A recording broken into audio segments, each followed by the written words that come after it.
Founded in 1991 by patients, the FSHD Society is the largest grassroots network of FSHD patients, their families, and research activists.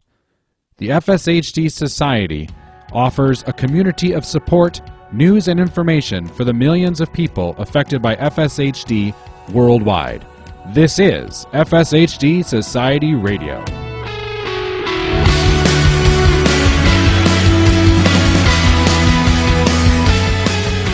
Welcome all to another episode of the FSHD Society Radio Show. Thanks for being here and spending some time with me and our special guests for this show. But before we get too far into what we're going to talk about today, I want a special thank you to all of you watching, of course, and listening in. And if you have missed some past episodes, I'm not sure what episode number this is.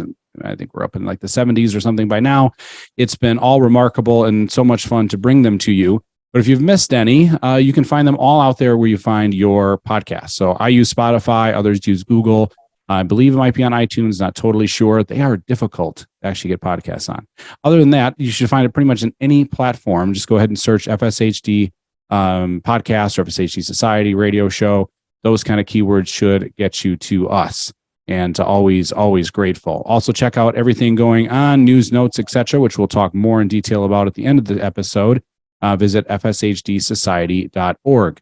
Today, we're going to talk about a certain subject that I can speak directly to because we're going to talk about adoption. I was adopted, me, my brother, and sister, all three of us, which really had nothing to do with FSHD in my life. I wasn't diagnosed till I was 40, so my parents did not know that I had the disease or I had anything for that matter. They just wanted to adopt a child. They wanted to adopt three. And that's what they did. And they achieved their life mission, creating a family using that way. And I'm personally very grateful for that.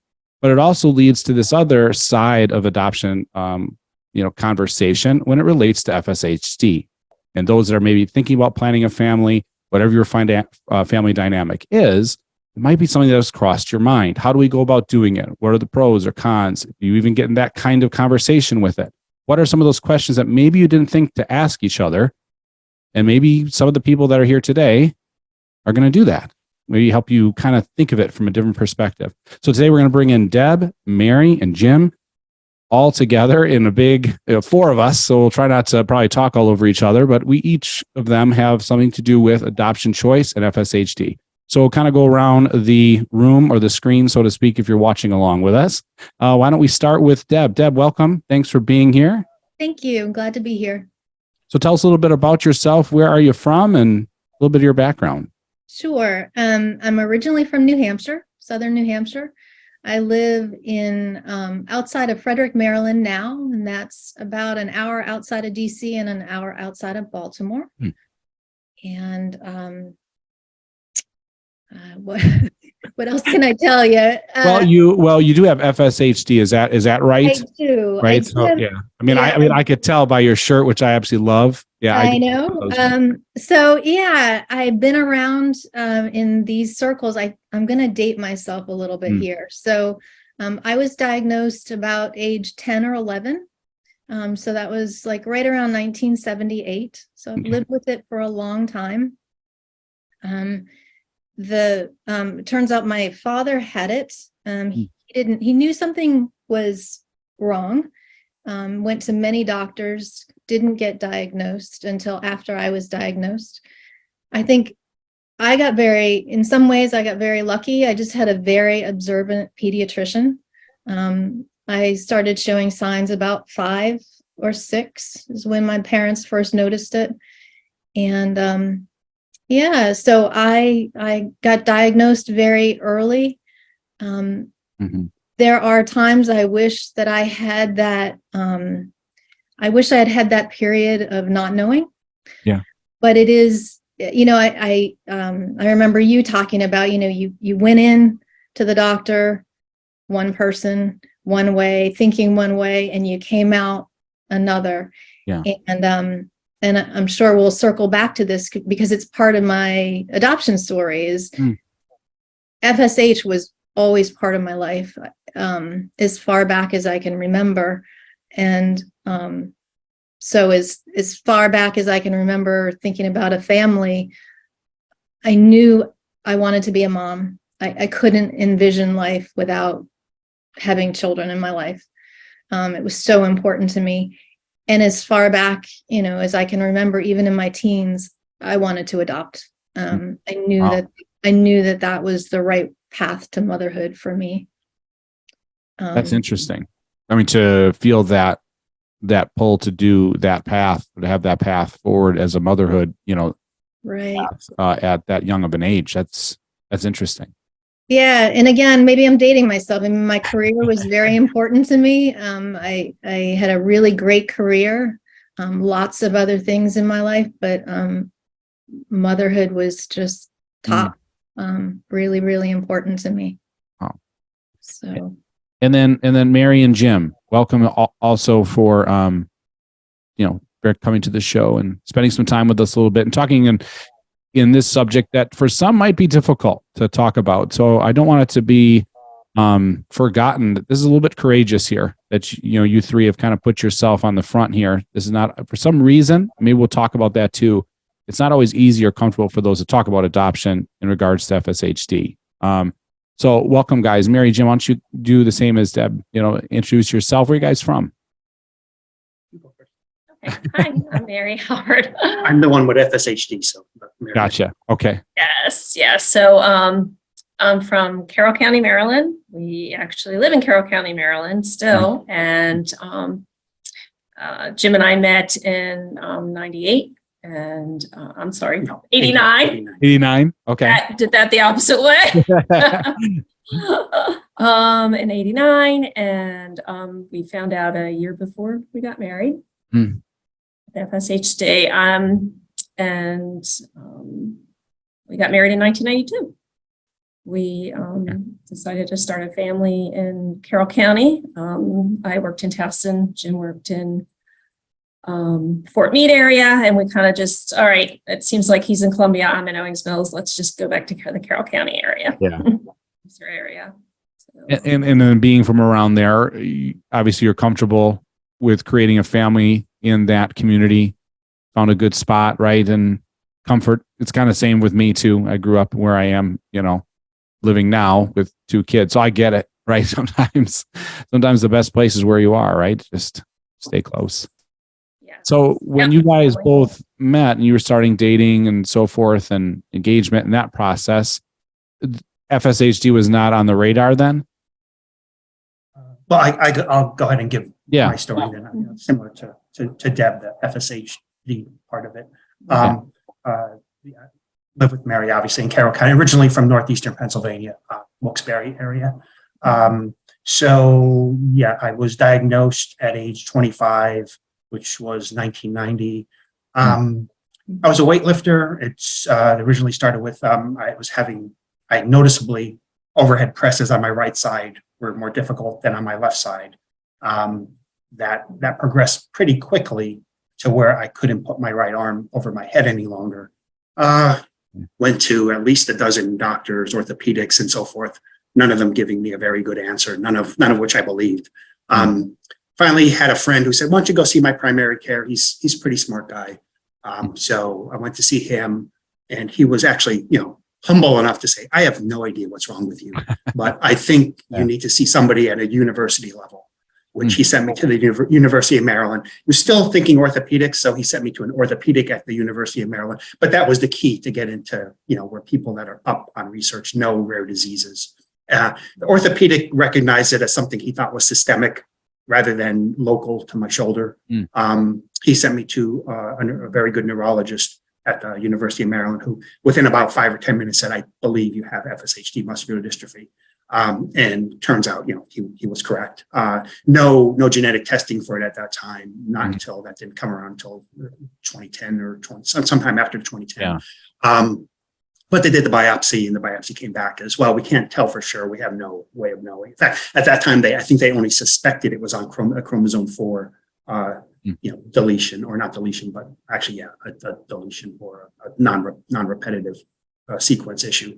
But they couldn't even pinpoint where on chromosome 4 yet, other than that was the suspect chromosome. Yeah. So the biopsy kind of looked, we kind of see holes in the fibers that kind of indicate a degenerative muscular disease. And based on the symptoms, it looks like FSHD. And it was described to me at the time as if you had to pick a muscular dystrophy, this is the one you would pick, which, isn't great to hear. But, for me, it's been fairly slowly progressing. I guess I could probably look back to high school and say there were kind of signs. Like I was a trumpet player and my lip would tire long before other trumpet players. But of course, you're not going to go to a doctor for that. But it's been fairly slowly progressing, which is the case in a lot of people. Had issues with my left shoulder, wear AFOs to go outside with shoes, the foot drop issue.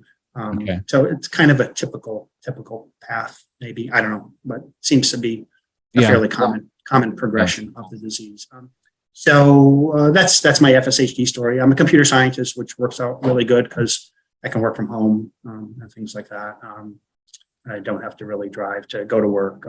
Don't mind driving, but don't really like driving far distances with the AFOs. It's just, I always leave 5 or 10 car lengths between me and the next person because just extra cautious when I'm driving. Still a safe driver by all means, but that sort of thing. So the choice of profession worked out really nicely. That was long. I chose to be a computer scientist long before I knew it was going to work out. That it wasn't anything physical. And eventually, as things progress with the internet, something you didn't even have to leave the house for, which was very nice. Right. So that's my FSHD story. The adoption came up, and why we're having this discussion is there would be different programs you would go in sponsored by the FSHD Society, kind of updates and so forth, new research and ways of forming a family planning. And quite often adoption was just either not mentioned or just giving a very short blurb, as opposed to something like embryo testing for pre-implantation, which that wasn't around in the 1990s, but it's not something that would ever be anything Mary and I would have considered anyway. But I mentioned to June from the FSHD Society that I emailed her and said, we really don't ever hear much about adoption. We should. It's clearly an option. It's a good option, but it's not given nearly as much side as kind of the scientific side of family planning. So that's how this that was the kind of the precursor for having this program. June got in touch with you saying this looks like a good segment, and you got in touch with me and Deb and my wife, and here we are. Yeah, well, you helped orchestrate a lot of that, though, Jim. So I do appreciate that, like getting all of you guys together. This has been, I think it's become more than even June hoped, that we would get this kind of input. Why do you think, and this maybe is a question for any of you to answer, but why do you think that it is a subject that wasn't really covered strongly as an option through either FSHD Society or even other communities of FSHD? I'm not quite sure of that, but the people that would be brought in to speak of the of the topics were far more versed. Again, I'm calling it the scientific side, the kind of because I'm tired of keep saying pre-testing of embryos. I don't know what the right words are that. So when I mention the scientific point of view, it's it's the genetic testing of the embryos and planting the one that doesn't have it, have the defect. So I think perhaps an adoption is a whole. There's a lot to it. It's not just you don't just here's a child and would you like the child? There's you go to. I kind of describe it as everything the government would want you to do, want a birthing family to do if they could control birth. That's so making sure that you are a proper parent, will be a proper parent. Make sure you have a house. Make sure the house is safe.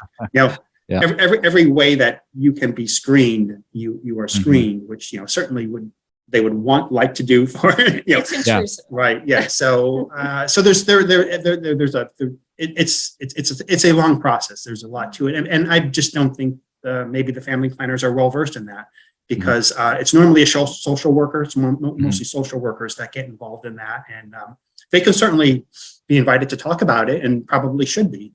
Talk about that as an option, because again, we're all fairly old here.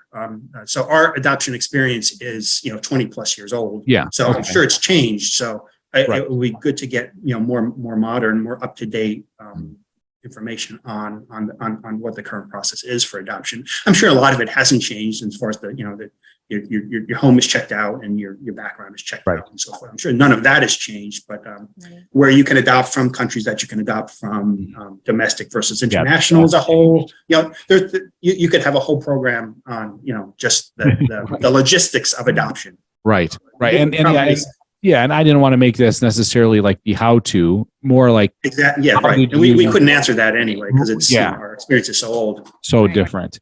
And I just wanted to make sure that people were attuned to more of that. If it's an emotional decision, how you decided of your own choice of how you came to that conclusion, and really specifically, kind of questions you asked yourselves about it. And then, of course, maybe a little bit of the process, as in like, well, when should someone get started if they're going to look at it, in your opinion, that being an option and so forth. So what were, Deb, you kind of talked about it when you were a teenager. You said, I was really thinking about being a mother, and I knew this was going to kind of the way I was going to go at it. Did FSHD have to do with that decision at such a young age because you knew it being in your family so early on? Absolutely. Certainly, if I hadn't had FSH, I don't know that I would have adopted. Mm-hmm. Okay. But once I found out, and I really did understand, even in my teens, the kind of the idea of, I had a 50-50 chance of passing it on. And I had plenty of people in my life say to me, oh, but it would be different for your child because you'd know, like, like I'm sure a lot of people that were diagnosed young, there were times in my childhood that were really hard, that I couldn't do things, that I had, a gym teacher that would yell at me and tell me I was being lazy because I couldn't run, or I couldn't, do my pull-ups on the president's physical fitness test. Oh my gosh. Yes. And so of course, if I were to, well, actually, I want to say it's such a personal decision. Mm-hmm. It really, obviously, it's one of the most personal decisions you can make. For me, I knew I would have a hard time knowing that I had muscular dystrophy if I had passed it on. Yeah. And that was a decision I knew I wouldn't be comfortable with. At the time, as Jim mentioned, there wasn't a whole lot that they could do for pre-testing. And I knew that even if they could, that wasn't a route that was comfortable for me. So I was very clear early on that I wanted to adopt. I was married. My husband and I got married in 1990, and it was pretty quickly after that I was like, okay, let's get going here. I'm ready to adopt. I think I moved a little faster than he was ready for. My neurologist at the time, I think they, again, from that science background, they want to offer everything that they can. So they asked me to meet with a genetics counselor. And that was, before we had genetic testing. So it was just to really understand the likelihood of passing this on. And so I did that. And then my husband and I look back at pictures, it was late 1994. Okay. We made the decision finally to start the paperwork process. And early in 1995, we were matched with a young girl in Lithuania, actually. And she had a cleft lip and palate. I knew that I did have a desire to adopt a child that had some kind of physical special needs, if it was something that I could manage, given my limitations.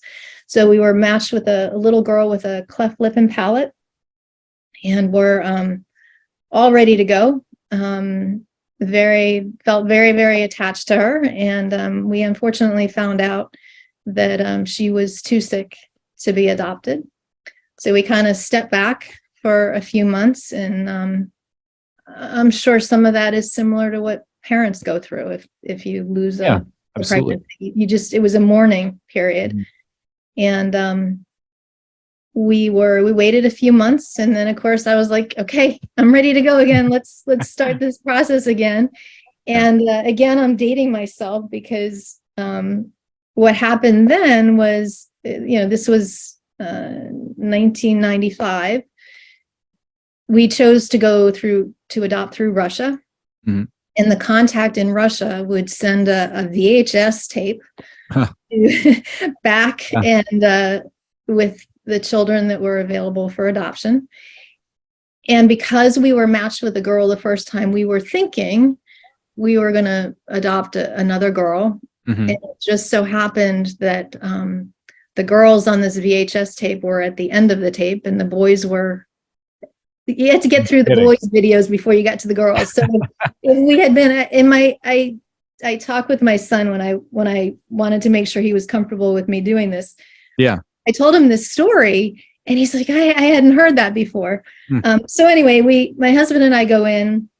We're thinking that we're going to adopt another girl, and the woman at the adoption agency is fast forwarding through the boys to get to the girls, and so on, fast forward speed, I see this beautiful boy, and I don't know.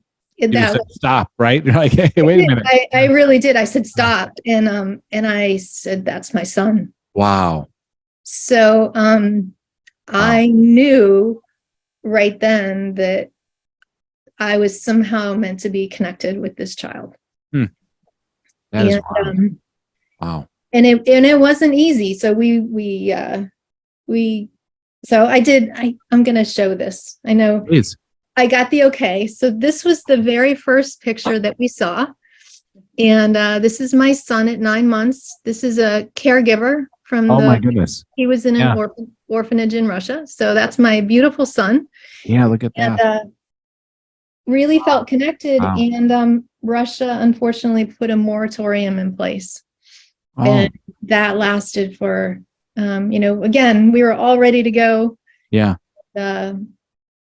Russia as a country said, wait, hold on. And we really, we did a lot of paperwork, got friends and family to write in and pushed really hard.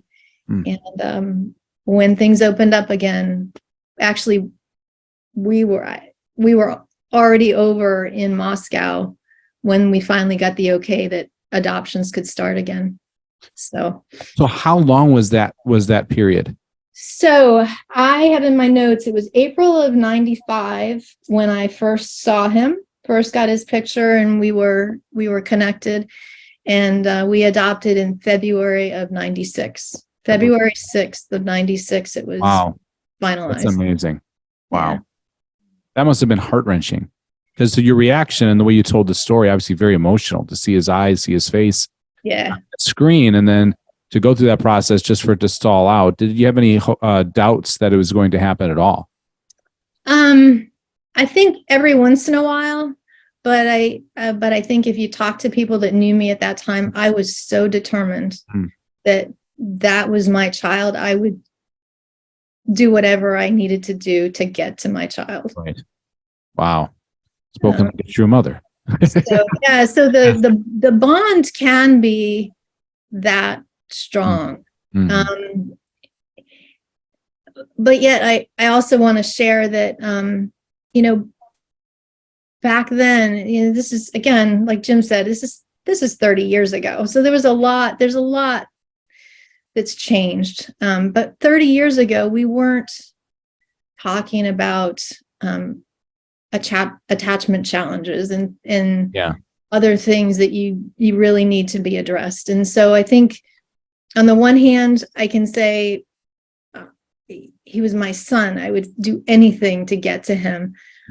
I wish I had also been more aware of some of the challenges with attachment, especially for children coming out of orphanages and in certain places in Eastern Europe. So there's both. Yeah. How about Mary and Jim? You hear that story, and you probably heard it before, maybe directly from Deb in the past, but is there anything that kind of walks alongside some of those same things that happened with Deb that happened with your situation when you started your adoption process?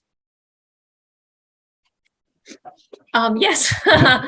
Yes and no. We're a little different since, and I think Deb can address this as a woman. I think you were kind of getting to that before, Steve, that, the desire to have a family, I think, is stronger in women. Mhm. I think it's just naturally that way. I think that's just how God made us, is stronger. So I knew I wanted to have a family too. There was just no ifs, ands, or buts about it. Jim had kind of said to me before we got married, "Do you still want to get married?" Knowing I have this, knowing that I don't know, what we're going to do with our family. And I said, "Yeah, and we're going to have a family."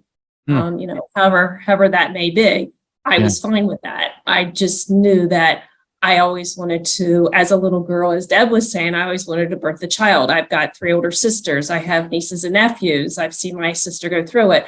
So that piece for me was a little tough to get my head around. That I wanted to just trust in whatever God gave us. But Jim had what Deb had, was that I just couldn't accept that. To be able to have a child that would that I knew that I could not have had that with. So And other people make the opposite decision, knowing they have the disease and still. They do. Right. Right. Yeah, it's so personal. It is. And that's why I wanted to touch on that, because of what Deb said. It's a very personal decision. It's not something that I think should be rushed into. That, we were married for 5 years before we decided that this is what we were going to do. We were going to go ahead and adopt. Once we started, though, it was, as Deb put it, you can just feel like you're going to be a mother soon. It's almost like you're pregnant, and that you're going through the process of all of the feelings and all of the things that happen during that process. And then when you get to see, I'll call it the sonogram, that we had a video also sent to us, and the connection, it's the same. Wow. It is. It's just the same. You automatically feel that connection. You see it in their eyes, you feel it. And then when you go and you hold them for the first time, and it's just an awesome experience. So it is difficult, but I want to make sure people know that it is such a loving experience that happens very similar, I feel like, too, because I've had sisters who have birthed children. Mm-hmm. Yeah, it is still the call to be a parent. You mentioned, and Mary, I do agree with you. I think that women have that instinctual urge, I guess, or want to be a parent. Sometimes I think a little sooner, most times, than a male. I remember I was still probably playing catch up, and my wife was already pregnant. Yeah. and I remember reading in like expected dad kind of book, and there was almost like a relief point. It said, Dad, don't be alarmed if you're not quite in where she is yet. She got a 9-month head start, or in your case, maybe even earlier, because I agree with that. It was even earlier, because my wife was talking, kids and how many and this and that. And she knew I was adopted. She said, "Well, what if something happens? Are you fine with adoption?" I'm like, "Absolutely, I am. I mean, hello, I'm a product. It works, So I was like, "Yeah." So those conversations were happening, but she always brought it up. So there's no question she had a head start. We were 5 years into the marriage, and when Mary brought it up, I was already. Yeah, I think I might have said the same thing, Jim. Yeah. I was like, "Wait a minute, we're just having fun." Yeah, no. Yeah, but it is. I mean, that is, and I'm so glad that you both shared what that experience was, that connection. I think, and I'm going to play some devil's advocate a little bit, with some of these questions, because I'm not sure from I only know my perspective of things. So, I think there might be parents to be out there that are contemplating, okay, I want to have a family, not sure which route to go. And one of the things that they might choose or not choose adoption is because they're worried they won't get that same connection. And I've kind of heard, not people outwardly say it, but within their answers of talking about adoption, that's kind of, and it's more like not a selfish feeling. It's more like I don't want to deprive the child of that connection and this and that. It's, they are not thinking of it from a selfish point of view, thinking of it, oh, I hate to go through all that and then it doesn't connect. So Mary and Jim and Deb, you guys say it the opposite. The connection is strong as ever. So Whether the child has my DNA or not, it's insignificant. It's meaningless to me. I don't want them to have my DNA. Right. It's the reason. It's defective. That's the reason. Yes. Yeah. So I do want to share that even though there was that connection, that doesn't mean it's been easy. Right. And we had a very rough road for a number of years, and I'm so incredibly proud of my son for where he is today, because he really made the most of opportunities and overcoming a very, very difficult start. And so I would say, I think that connection, you could question it whether you choose a path through adoption or your own biological child. I've talked to a number of friends that they didn't feel that connection that they were hoping for or anticipating when they hold their own child, their own biological child. But I will share that, we did have a very rough road at times with my son, to the point where, it was at its worst, it was my only crisis of faith in my life, literally on my knees, wondering, why did I come through this experience of FSH, lead me to adoption, go through all that we went through to bring him home, to then at the time I felt like I had failed. And all I can say is, hang on. If somebody, chooses that path, actually any path to parenthood, when it gets rough, just hold on, because you will get through. And again, we came out the other side, and my son is now, he'll be 29 in a few months, and he's thriving. He's gone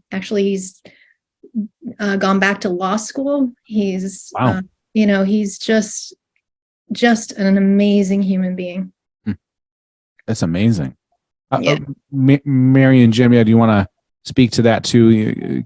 Connection, with the kids. Obviously, it's not easy. I even find as I've gotten older, as an adult, with my parents and siblings, that it has to be a conscious effort. It's weird. It's so hard for me to describe. I don't feel this immediate, like, hey, I should call. I should contact. It's nothing internal. It's like an external thought. Like, I'll see my wife instinctively go, I should really contact my brother. I haven't talked to him for a while. And I'll go, oh yeah, it's been a while for me. Didn't even occur to me. It's like, whoops.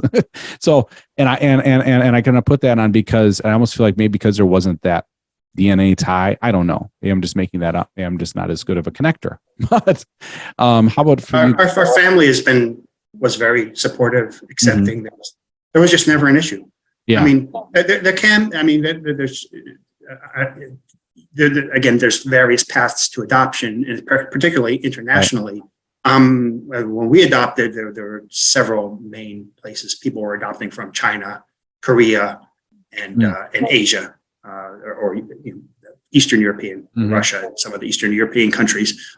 So it can be more challenging. A lot of people were adopting from China and Korea, and that can be that was actually part of the social work we had to go through. Was we had to go through some classes with some people that were adopting from Korea, and they would put you in they would make up some situations where they would give you you're out in public and someone's mentioning, why don't your children look like you? So we never had that. My son actually looks like me. So that's cool. There are people who didn't know we were adopted, and they would look at Alex and say, very much see. Yeah. See, I see him in your face. And, sometimes I'd say something, sometimes I wouldn't. But we never had to experience that. But that's another part of adoption where it can be more challenging based on where you choose to adopt from. But for us, our family was very supportive. Never an issue. Yeah. How about you, Deb? Did you have any, beyond just your circle? You said you and your husband at the time made that choice and so forth. Beyond that, was there, any kind of reluctance or apprehension from other family members of you doing that and choosing adoption? No, my family was incredibly supportive. My coworkers were incredibly supportive. In fact, they went through all of those ups and downs. With the first match that we had, they had just had a shower for me. Oh, that's cool. Yeah. They had a shower for me, and then it didn't work out. And so I felt like I had this great community that supported me while I grieved, because it did feel like, I don't know, a loss. It is a loss. It was a loss. It really not the same as losing a child that you have with you, but it was I grieved at that loss for a while. Neighbors were incredibly supportive. In fact, when we finally got the okay to travel to Moscow, even before we knew exactly when things were going to open up, we had in January of '96, we had a very bad snowstorm, and our little cul-de-sac was not plowed out. And we had neighbors that went out there with shovels, like, they're going to the airport, they're going to get to Dulles, and they're like helping us to make sure. So, when we came home, again, we lived in this little cul-de-sac, and almost all the families had young kids, and our son was just a part of that. It was just, it was That's great. Cool. Yeah. How about that experience, Mary and Jim, the point where you bring them home? Can you kind of describe that and maybe even back up a little bit of what was that journey to go? Sure. Yeah, we actually traveled twice. So we have a son and a daughter. The first time was definitely different than the second time. Our first time experience was somewhat similar to Deb's. We had a hold off. We were, we thought we were going to travel. We didn't travel. It wasn't as long of a period of a time that we had to wait. And then we did go. And then we had actually the judge that didn't like us. And we didn't know if we were actually going to get our son while we were there. So that was very nerve wracking. But I wouldn't say didn't like. I think he was new to the adoption process. Yeah. No, I think he was sincerely. I didn't think he liked us because we said no. He was going to make us wait for more paperwork from right. And once the child leaves the country, they're not getting the child back. So I think he was sincerely looking out in the best interest of the child, and just wanted more assurance that yes, the child's best place is with right. Okay. But the nice thing about the people that were with us allowed us actually to take him before the next court date. So it assured me, and I guess that's the difference between how Jim felt about it and how I felt about it, right? You know, it's that difference of, this is my child, and what are you telling me I can't have my child now, type of thing. But the agency was like, no, you're getting your child. We're going to make sure that this happens. And before your court date, he's going to be living with you. Wow. So that was a relief for me, I think, to have that. But again, it's all the different situations. But the support was the same with me as Deb had. I had a baby shower at my work. I had my brother-in-law, because our crib was an issue. It came wrong. It came late. It had to be put together. Where he came over and did it for us. So it's those big support. Big support of family, big support of friends. The neighbors kind of similar. We didn't have as many neighbors in our cul-de-sac. We also were in a cul-de-sac. But a lot of kids the same age. But a lot of kids the same age, especially with our second adoption. With our daughter, though, it was 9/11. We should have been in Russia. We were supposed to travel on the 10th. Wow. And then 9/11 happened, and our mothers would have been with our son and we would have been in Russia. So Wow. that was actually, we felt a God thing that we didn't Yeah, travel. Even though definitely. I was devastated. Again, this is my daughter. Why can't I go get my Right, daughter, right. bring her home? Right. So these things, life happens and things occur. I think very similar to a birth family, a family that's birthing their child. These things occur. You have support, luckily, and that means a lot. Yeah. And the It's a trips were huge nice. part. I mean, we had a really good, we also adopted from Russia. You fly into Moscow and spend a little time there before you actually go off to your area of Russia that you're adopting from. And we adopted from Murmansk region, which is very, very far north within the Arctic Circle. And that was a really cool experience. We're there when the sun didn't set until 10 o'clock at night and, Wow. rose at 4 o'clock. So, we didn't get to see the full summer 24 hours of sun, which would have been cool. But yeah, people were wonderful, wonderful people that we met and stayed with and, lived with and helped us through the process. It was a really nice experience. How long were you there from the time you arrived to the time you came back with your daughter? The sun was longer. We were almost there Longer. for the full month of April. We Yeah. left Oh, wow. on your birthday, Okay. wasn't it? And Yeah. then we didn't get Yeah. back till almost May because of the delay in the court because the Yeah. judge wanted more. Because of the judge. But it was nice. Like Mary said, we got to have our son with us because he was from a different part of Murmansk, not the actual Murmansk proper region, but a little copper town, further south where it's Only drivable. yeah, so you can only get there by driving. So we're a good 100 miles away from where his baby home was, but they still let us take him. Wow. And then But we got to bond with him pretty well in those 3 weeks, which was nice because he was very very shy of men because there weren't a whole lot of men in the baby home. So I was different to him. Interesting. Yeah. Right away from. And he got to know me, and we were fun. So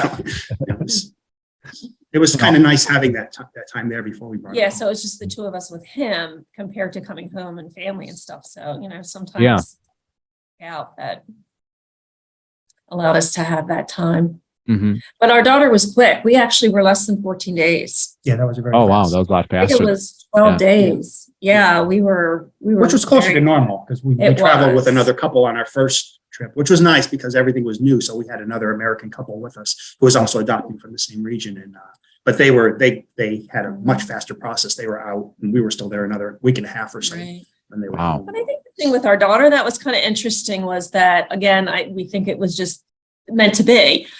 We got news that they were going to make you travel twice. So we were this was in 2000. So to expand on that, you would go. Now there is no more travel to adoption for Russia, as far as I know. Yeah.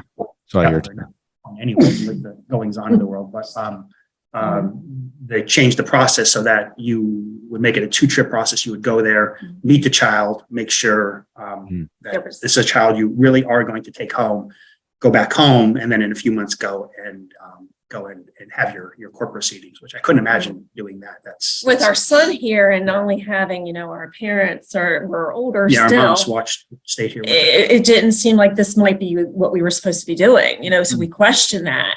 And a few days later, Jim got a phone call and a note that we have a daughter, if we would, be interested in doing this, getting the paperwork and everything. And we were able to travel once. So, again, I think, sometimes into you the just same have to region. rely. We got to choose the same region. So there kind of be some, even though the children some biologically similarities. connected, there is some connection Mhm. in their origins.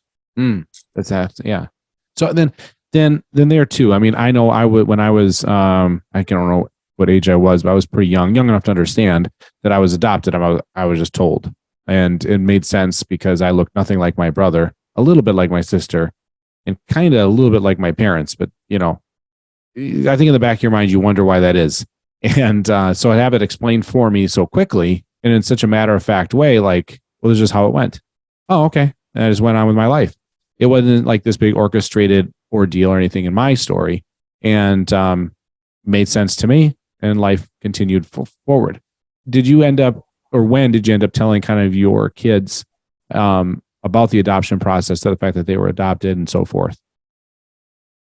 really, we always kind of told them they were from Russia. So, Yeah. and that's part of the social work that you go through, Mhm. is they sort of prepare you for that and say, We yeah, had a book of pictures that they asked us to do, kind of a family starting book, that Nice. they would have in their room that they could see, look at anytime they want, that had the pictures of how our family came to be. Oh, gotcha.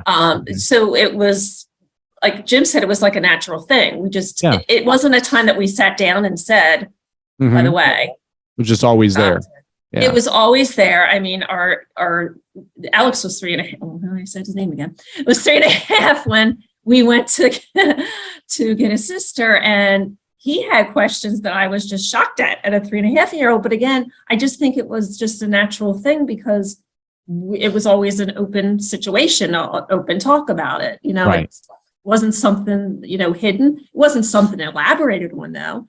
Yeah. It was just this is how our family came to be. Right. And other people have different life stories, your cousins and stuff, and Mhm. And this was ours, right? And this is yours. it's our story. Yeah. Yeah. How about you, Deb? Similar, my son was 19 months when he came home, so he was Mhm. old enough to remember that. And it was always just a part of his story, part of our story, our family story. And I agree. I was thinking that earlier, that time that my husband and I had with our son, we were only there 2 weeks. But that week that we had with him was just such an important week to bond, a really, really special time. And we were lucky. We go from Moscow to where my son was, and we were talking with the head of the orphanage, and you're trying to make yourself sound like you know what you're doing, and you have absolutely no clue what it's going to be like to be a parent. You're trying to make a good impression, and all of a sudden the door opened and someone walked in with my son, and I hope I wasn't rude, but I just stopped talking with her and I got down on the floor. And my son was very shy and reserved, but he did come and sit on my lap. And after a bit of that, we weren't supposed to take him that day. We thought it was going to be another 4 or 5 days. But the head of the adoption said, no, this family needs to be together. Mm-hmm. Yeah. So they let us take him. So, but yeah, there was never a time that we felt like we had to share this news with my son, because he always knew. As he got older, we don't have that many details of his background, but as he got older, we, gave him more and more of that information, that everything that we had. And I believe he will go back someday. He's talked about it for the last few years. And so I think he will. And so we've been very open, sharing what we know, and we support him. We have been cautious. I'm lucky I have a couple of coworkers from Russia. And so they cautioned me to caution him to wait. And I'm, now, given the state of the world, I'm glad he hasn't gone back yet. I do worry about that, being from Russia, that he holds dual citizenship. So as a young man, he could go over, and even though he's an American citizen, it could be hard for him to come back. Right. So the cautious, mom is like, oh, sure. I want you to do this and I'll support you. Just, I want you to be safe and I want you to come. Time it right. Yeah, correct. It would be a little sticky, I think, for him to tackle that. I agree. That would be a little tough. Yeah. But I can imagine that your mom instincts are full fire at that point. Yeah. Yeah, that would make a lot of sense. Yeah. How about then in regards to, having FSHD, you chose adoption. That was part of the equation of the decision, but adoption or natural birth, there's still the business of helping raise a child with FSHD, that you personally have. And how about those hurdles or adaptions that you may or may not had to do as you raise these small people to adults, right, as they get older? Yeah. So I remember, needing to, when he first got home, needing to lift him up to put him in the car seat and thinking, oh my goodness, this is really hard.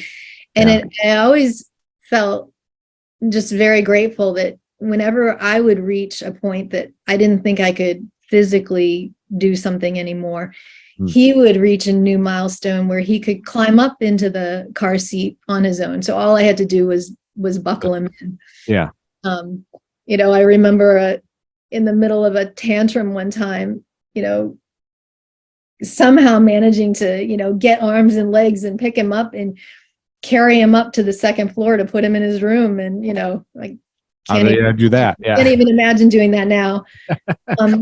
One thing that I did want to say, and this didn't factor into my decision earlier, but now as I look back and I've heard other women talk about it, there is that aspect of a number of women have shared that going through a pregnancy and giving birth progresses their FSH. So, up until the last few years, I was still pretty mobile, still did pretty well. In thinking about this conversation the last few days, I realized, I was pretty lucky that I got through, all of his teenage years, and I was still, pretty mobile. Yeah. And when he was young, I was able to, get down on the floor and play with him on the floor and do kinder music and go swimming. And, I was able to do all that. I'm glad I had those years of being pretty active with him. Mm-hmm. And looking back now, I guess I'm a little bit grateful that I didn't choose a path that progressed FSH faster. Yeah, that's a good point. That's a good point, because it might have been a different situation, right? How about you, Jim and Mary? Well, my disease is very slowly progressing. So actually, most people didn't even know I had FSHD until I was 50. And my lower legs started to weaken and needed the AFOs. So, obviously that's something I was very good at hiding the disease. Yeah. I just didn't choose to talk about it. I just rather just go about my life and do what I can do. And I was quite strong, to be honest, until about 50. And 50 is a lot of things change, whether you have FSHD or not. Right. So having that sort of degenerative disease doesn't make old age fun.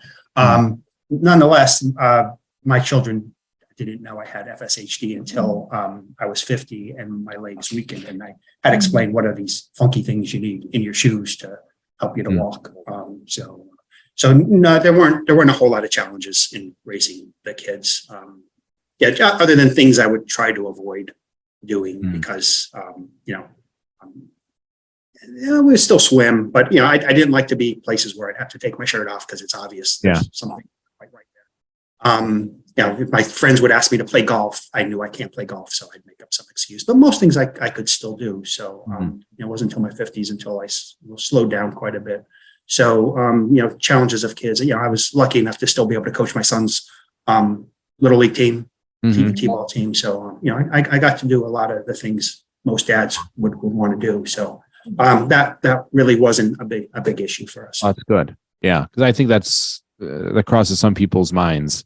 Okay, great, we're going this route for the reasons of FSHD, but the child still comes. You still have FSHD.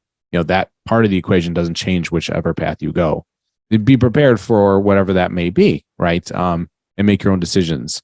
I guess, and that kind of leads up then to kind of my final question to ask you all, and you can kind of answer each on your own, and that's the advice you'd give, or maybe it's more phrased of what questions make sure that you don't forget to ask yourself for those people that are on the crossroads of adoption, starting a family route, natural way of birth, that route. What are either the advice or, like I said, maybe question don't forget to ask yourself, because maybe you guys didn't think of it in the midst of it, until you were in the midst of it? Whoever wants. I think we thought it out pretty well.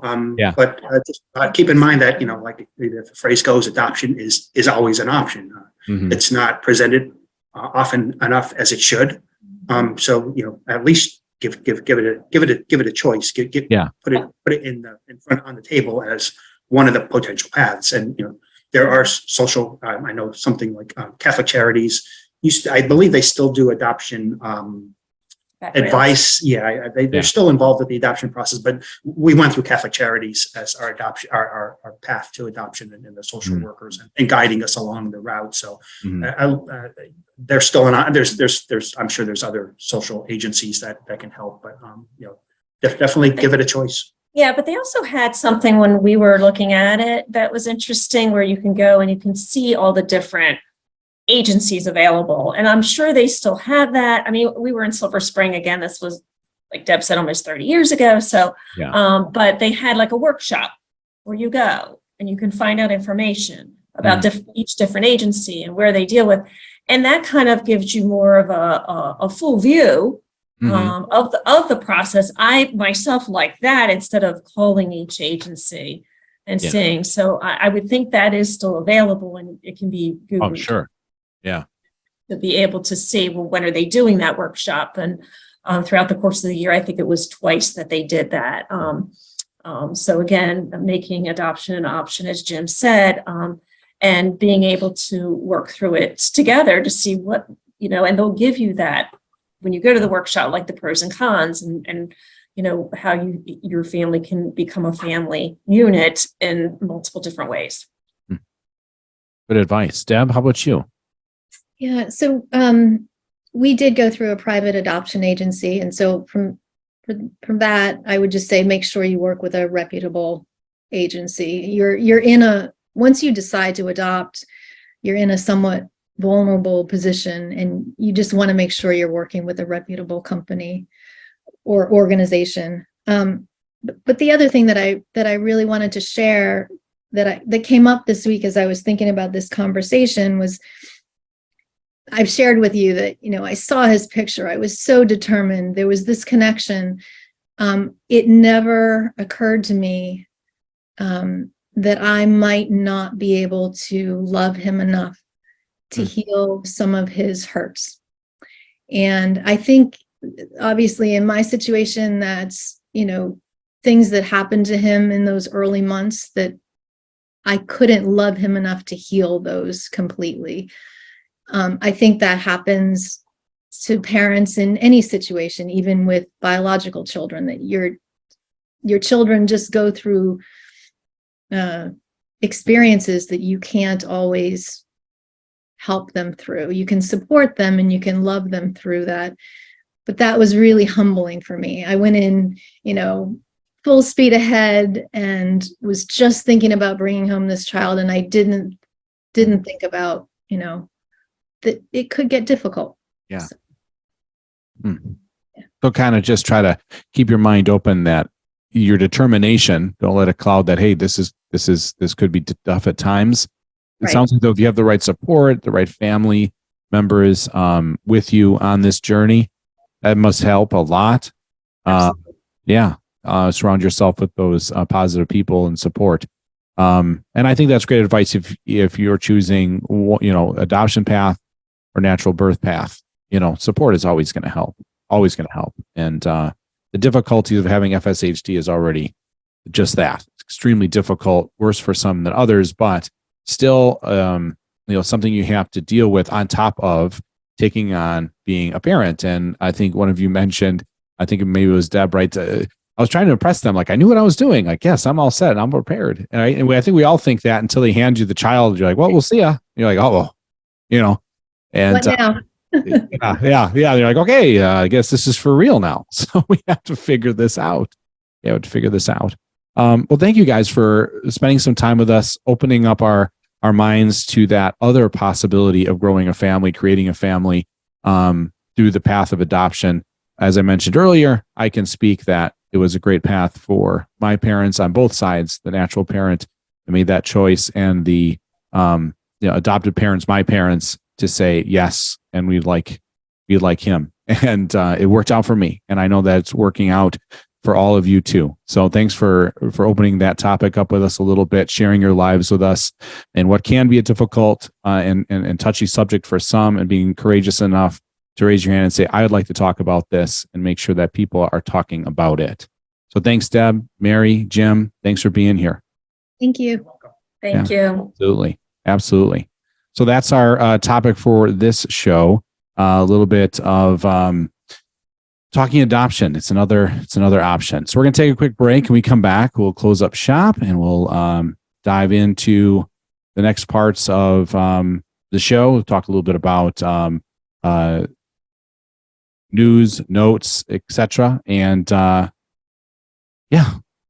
up shop. You're listening to FSHD Society Radio Show. The FSHD Radio Podcast is brought to you by Fulcrum Therapeutics. Fulcrum Therapeutics is a proud sponsor of the FSHD Radio Podcast. The team at Fulcrum is working to develop innovative therapies targeting the root causes of genetic diseases, including FSHD. As the only company with a drug in clinical stage development for FSHD, Fulcrum is proud to support programs that are helping more people learn about FSHD and the critical need for research that can lead to new treatments. For information and updates about Fulcrum, visit their website at fulcrumtx.com. You can also connect with them on LinkedIn or follow them on Facebook, Twitter, and Instagram. Thanks for being here and spending some time with me on the FSHD Society Radio Show. A special thank you to Deb, Jim, and Mary for joining us, talking about adoption, and that it is an option. And it's an option for all, but in particularly with FSHD, we all know, different hurdles, different struggles, different things we have to tackle, decisions, passing it on, 50% chance. And then, of course, when you once have the child via adoption or natural birth, what is going to happen to the body if you have natural birth? We talked about that, how it can actually increase FSHD's pronunciation in our bodies, and then, of course, or how it is affecting your body. And then there's helping raise a child, or raising a child, if perhaps even on your own. And how do you do that, navigate that with FSHD and its progression of that disease? The desire to be a parent is so strong in so many. How do we navigate the proper choice so that it is not just a blindsided choice of I want, and it is something that you want to, not regret or wonder, or making sure you're making the right choice, educating yourselves on the right choices. And I hope that offered that to you today. Just a different perspective, another little bit of information to put into your mind, into your thoughts, if this is where you are in your life. And if you're not, I hope you found it interesting nonetheless, a different perspective of the disease that maybe not all of us have thought about. It is interesting, without a question, to talk about. And me being a product of adoption, sure glad that it went that route for me and worked out. But that's not for everybody. And that's very much clear was the main message that all three brought to us was, it needs to be your individual choice. It's not about judgment. It's not about right or wrong. It's right for you or wrong for you. That's really what it comes down to.